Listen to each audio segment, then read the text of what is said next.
bageze kumpamagara mubwire ariko bariye ahantu bari mbona rwose muzarira yabivugire kuri mikoro muzarira bazarira bariyo kandi bazaba barize inshuro ya kenshi ubwo ni wabushyizemo kufa na APR oya sinyifana ariko nteye itoci yanjye abareyo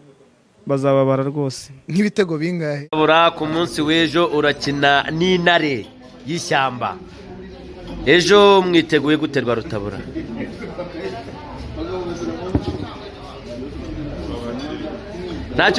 ntacyo ufite cyo kuvuga umwana arivuvuta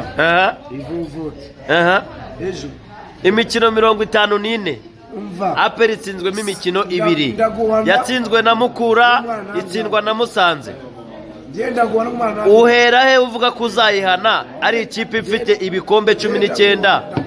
irabura igikombe kimwe igatezuza ibikombe 20 ndakuriza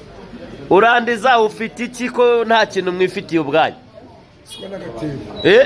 muri Rayon ngo rurakinga babiri niko bimeze none se uriya mutoza urabona ashoboye ko amaze gutsinda akamace kamwe nabwo koroshye ejo wabaye iki ko mbona ufite igifu ubu se ejo uzareba amace cyangwa uzaba ugisinziriye ubutumwa wahabareyo ariko mana we gufana nabe biragatsindwa ubu wararanye n'irangi